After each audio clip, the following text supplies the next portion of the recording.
Bonjour à tous, alors aujourd'hui on se retrouve dans la box couture des trésors de Marguerite pour faire la bouillotte pour l'hiver.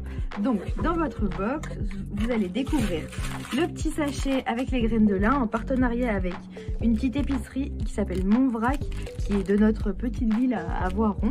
Donc vous pouvez aller jeter un petit coup d'œil sur leur site, c'est vraiment sympa ce qu'ils font. Après donc vous avez votre notice de montage, des petits papiers. Vous avez deux tissus différents. Alors attention, ça va être le tissu du corps de la bouillotte qui va contenir toutes les graines de lin. Et ça va être la housse déhoussable pour pouvoir la laver si besoin. Donc mettez bien de côté les tissus différents. Ensuite, vous avez vos deux patrons que vous allez venir découper et le fil assorti. Donc là, j'ai pris mes petits pois et je viens positionner mon patron. Donc là, vous pouvez voir que j'ai deux épaisseurs de tissu. Je viens positionner mon patron au centre de mon tissu et je viens poser mes pois pour pouvoir épingler sans que ça bouge. Je prends mes épingles et j'épingle tout le tour.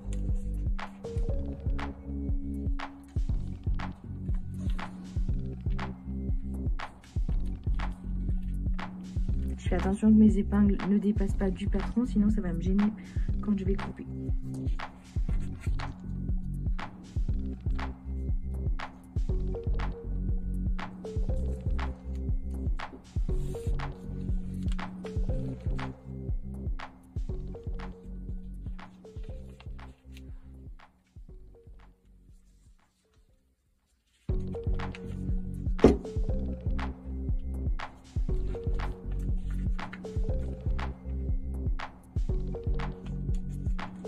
Je viens désépingler mon patron de mes tissus.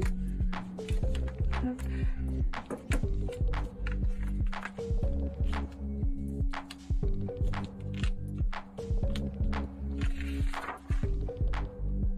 Alors maintenant, je viens du côté de ma largeur. Je vais venir remplier mes deux épaisseurs.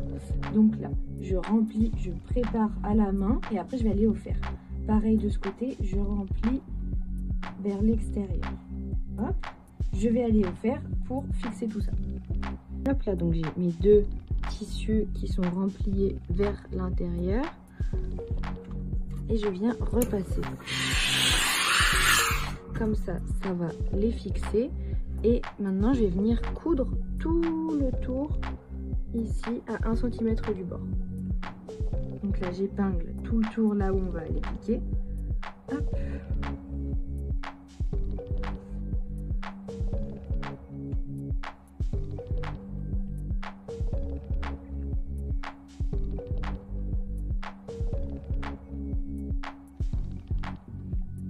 J'épingle toujours dans le même sens, comme ça, quand je suis sous la machine, c'est plus facile pour les enlever au fur et à mesure.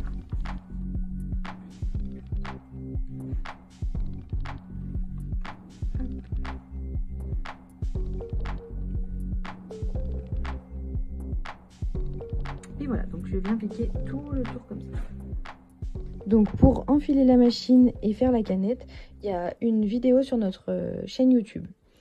Donc là, je viens à 1 cm avec mon aiguille, 1 cm du bord du tissu. Je commence par 3 petits points et après je vais en arrière pour faire mon point d'arrêt et arrêter la couture. Hop, je viens jusqu'au bord et là je commence ma couture. Là, dès que j'arrive vers une épingle, je l'enlève.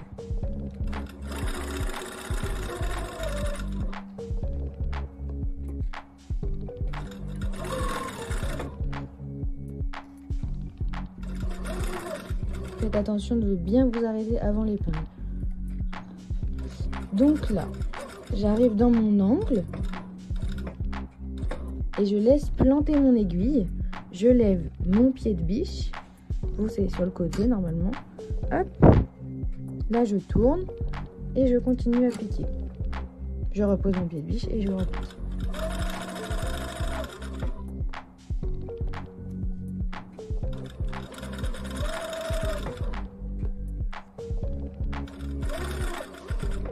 Là pareil, on va planter l'aiguille dans l'angle. Je lève mon pied de biche, je tourne mon travail. C'est comme un compas, ça fait l'axe de rotation. Et je continue à couper.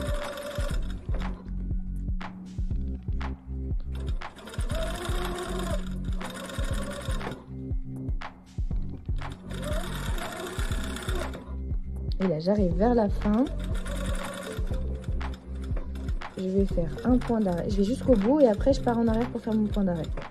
Là. Et là, arrière. Et je retourne en avant. Et là, je viens couper mon fil. Ça nous donne un rectangle avec une ouverture ici. Donc là, on va retourner le corps de la bouillotte. Mais d'abord, je vais vous montrer deux techniques pour retourner les angles et que ce soit propre. Donc d'abord, il y a la technique un peu simple, mais qui est moins solide. On vient couper, ça s'appelle dégarnir. On vient couper l'angle comme ça. On garde un petit espace de 2 mm par rapport à l'angle. Et après, je coupe dans la diagonale pour dégarnir mon angle. Et après, je viens avec mon index dans la pointe et je pousse avec mon pouce mon angle. Et après, je viens faire rouler comme ça mon angle. La deuxième technique, c'est que je plie ma largeur et ensuite ma longueur. Et pareil, avec mon index, je viens prendre la pointe et tenir avec mon pouce l'angle pour retourner. Cette technique est plus solide et en général, c'est plus propre. Donc ensuite, je passe tout le reste pour retourner. Je viens bien sortir ma couture. Et là, je viens l'aplatir. Là, il y a des petits fils qui dépassent. Là, pour sortir ma couture, je viens rouler un petit peu. Hop, voilà. Donc là, ça nous donne le corps de notre bouillotte. Je viens prendre un stylo effaçable où vous pouvez prendre une craie et une règle.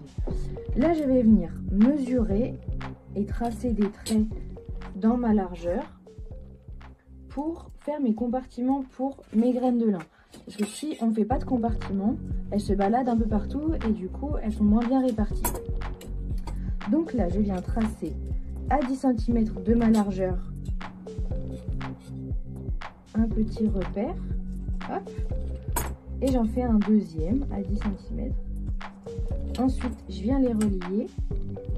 Ça va me permettre de piquer dessus et que ça soit bien droit. Ensuite, de ce trait, je reviens tracer à 10 cm.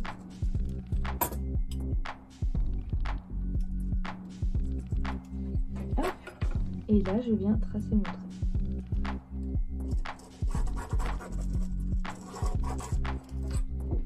Je vais pouvoir prendre mes graines de lin. Alors, je viens faire un bec verseur avec mon petit sachet. Et je mets à peu près un tiers de mes graines. Elles vont aller jusqu'au fond, vous allez voir.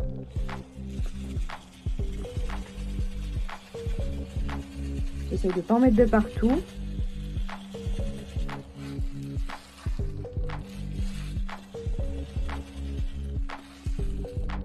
Je pense qu'on est pas mal. Alors, je mets mes graines de côté. Et là, je viens bien mettre au fond mes graines. Je les plaque bien. Et là, je vais venir sous ma machine coudre sur mon trait. Je commence par un point d'arrêt et je termine par un point d'arrêt.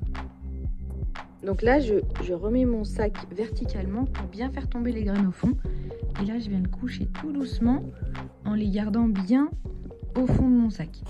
Et là, je viens pile au bord et je pique sur ma ligne. Je fais mon point d'arrêt. Là, j'ai fait beaucoup de points. Normalement, c'est 3 points. Hop! Et là, je pique jusqu'au bout. Et là, point d'arrêt, c'est pareil. Je coupe mon fil. Hop là! Là, du coup, ça nous fait le compartiment. Et les graines ne bougent plus. Donc là, j'ai cousu ma première partie. On fait pareil avec la deuxième.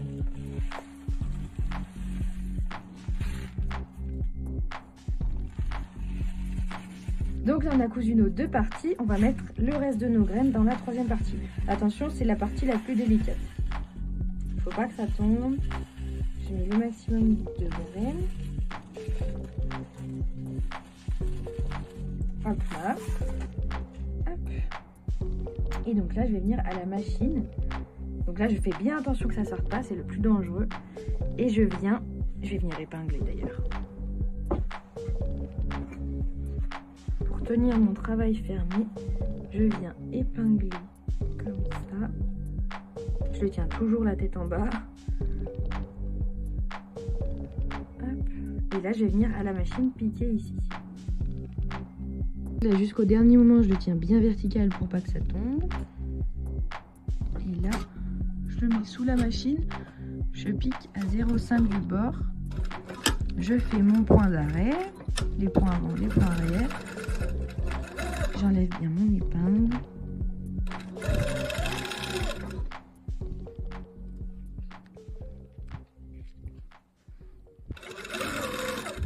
Et là, je viens bien jusqu'au bout, sinon les graines, elles vont sortir.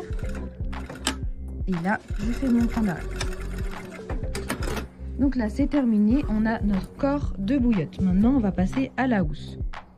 Une fois qu'on a fait notre bouillotte, on va passer à la housse de la bouillotte. Donc, prenez votre patron et votre tissu.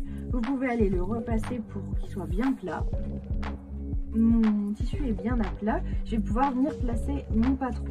Donc là, j'ai repéré que ma lisière était de ce côté-là et pas ici. C'est par rapport à ma lisière que je vais pouvoir mesurer mon droit fil pour que mon travail soit bien droit. Donc, je viens positionner mon patron sans dépasser sur la lisière et je me munis d'un mètre afin de mesurer mon droit fil par rapport à ma lisière. Voilà. Je vais pouvoir épingler mon patron sur mon tissu. Donc là, vous avez pu voir que on n'a qu'une seule épaisseur de tissu. Et j'épingle mon patron sur mon envers, c'est-à-dire le côté le moins joli. Après là, sur ce coton beige, on voit pas vraiment la différence entre les deux. Donc si vous vous trompez, c'est pas grave. Choisissez celui qui vous plaît le plus. Donc j'épingle. Plus je mets d'épingles, plus ça tient. Après, vous n'êtes pas obligé d'en mettre trop.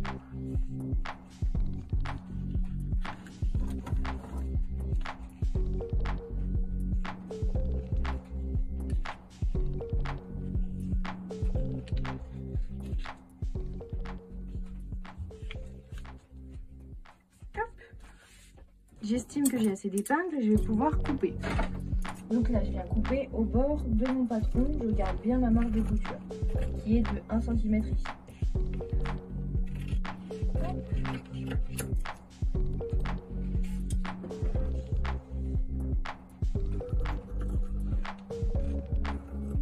Faites attention de ne pas couper le papier, ça peut abîmer vos ciseaux de tissu.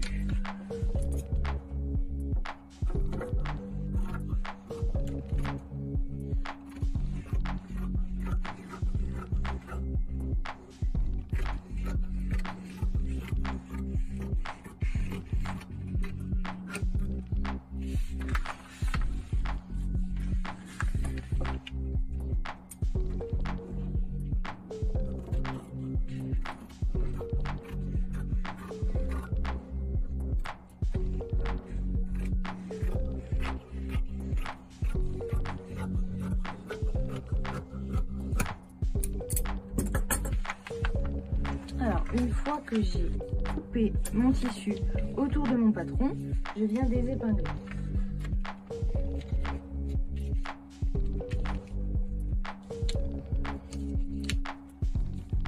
Hop.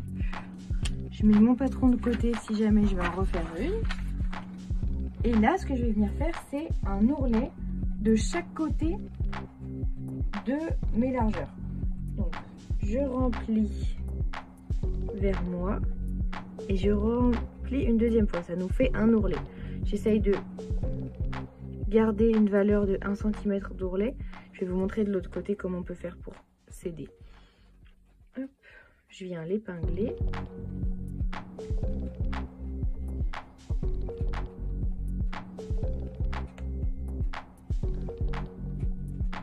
Donc là, j'ai fait mon ourlet vers l'intérieur. Je vais faire la même chose de l'autre côté. Donc là, je vais vous montrer pour que ce soit un peu plus simple pour vous de tracer avec une marge continue de 1 cm. Je viens avec ma règle tracer une parallèle par rapport à mon bord de 1 cm. J'utilise un stylo effaçable, comme ça, il peut, dès qu'on le passe au fer, il s'efface. Et puis là, je viens tracer un deuxième trait à 2 cm. Hop. Si on voit pas toutes les lignes, c'est pas grave. Et là, je viens plier sur mon premier trait et replier au bord de mon tissu. Hop. Et là, je suis sûre d'avoir un ourlet qui fait bien 1 cm. J'épingle directement. Là, je vérifie bien que ça tombe sur mon trait. Puis là, ce sera à l'intérieur. Donc, même si vous n'avez pas un stylo effaçable, ça ne se verra pas. Après, faites attention que ce ne soit pas un stylo qui bave, parce que sinon, ça va traverser le tissu. Mais vous pouvez vous aider comme ça. Hop. Voilà. Donc là, ce que je vais venir faire, c'est piquer à 1 mm de mon bord mon ourlet. De chaque côté. Donc là, pour enfiler la machine et faire votre canette, vous pouvez retrouver des vidéos sur notre chaîne YouTube. Donc là, ce que je viens faire, c'est ma couture à 1 mm pour faire mon ourlet. Je commence par un point d'arrêt, je viens vraiment me mettre au bord. Là, il y a le bord de mon tissu, je viens le coller par rapport à mon pied de biche. J'enlève bien mes épingles au fur et à mesure. Je commence par 3 petits points en avant, 3 petits points en arrière, c'est ce qui fait mon point d'arrêt. Et là, j'observe bien le bord de mon tissu par rapport à mon pied de biche. Hop.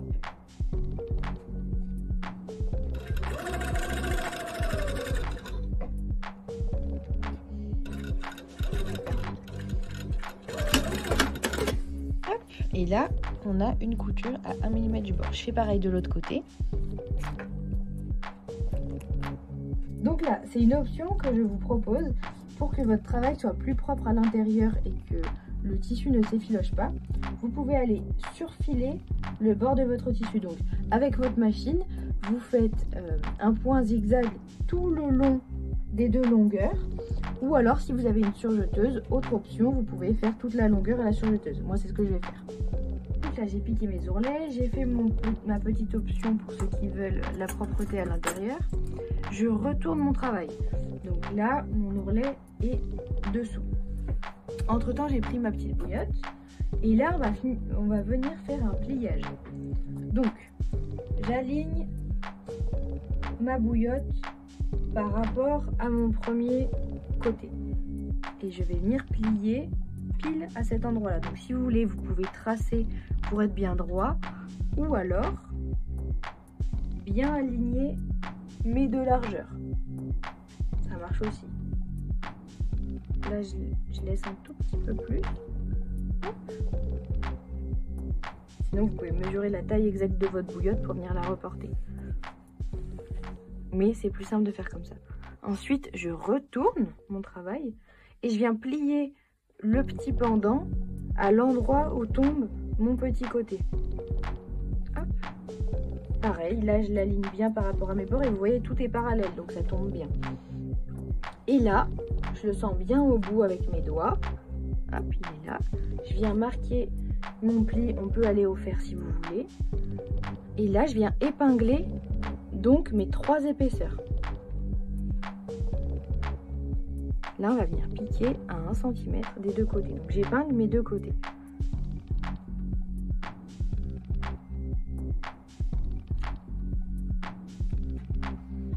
Hop, là, je viens mettre une épingle comme ceci pour quand je vais passer sous la machine.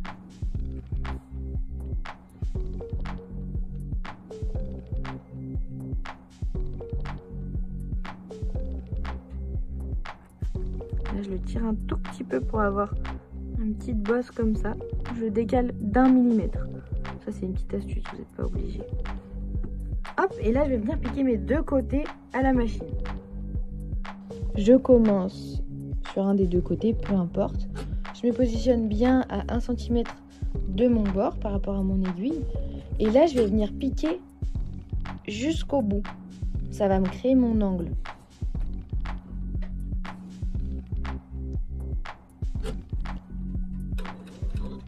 Hop, je commence par mon point d'arrêt et je vais bien jusqu'à ce que mon aiguille tombe un peu dans le vide.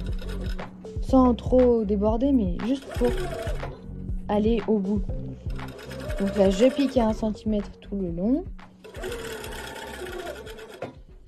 Hop. Et là, vous voyez, je laisse bien mon épingle dépasser comme ça, sans que ça gêne mon pied de biche, mais ça va tenir mon bord au bon endroit. Là, j'accompagne bien pour les épaisseurs et dès que j'arrive sur l'aiguille, j'enlève mon épingle. Hop. Là, je viens bien jusqu'au bout, c'est pareil. Et là, je viens faire un point d'arrêt, mais je viens en refaire un autre par-dessus pour bien renforcer à ce niveau-là. Hop, je fais pareil de l'autre côté. Donc là, on est venu piquer nos 2 longueurs. On va pouvoir retourner la housse de la bouillotte. Donc là, j'utilise toujours la technique de l'index et je viens chercher avec mon pouce mon angle. Hop. Pour mes 4 angles, je vais faire la même technique. Ah, regardez, là, j'ai pas bien coupé mon fil, c'est pas bien. On coupe bien tous ces fils, ça donne un travail plus propre. Je vais chercher mon angle. Là, je couche ma couture dans mon pouce et je viens la pousser pour avoir un joli angle. Hop. Donc là, j'ai sorti mon premier rabat. Et là, je vais venir chercher mes 2 autres angles du fond.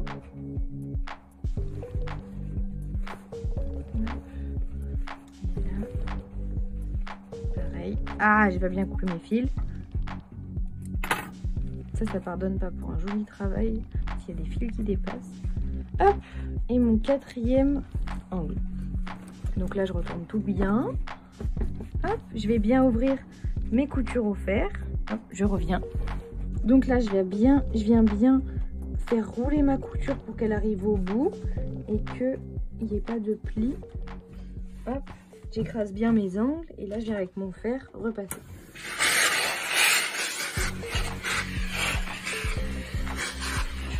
Hop.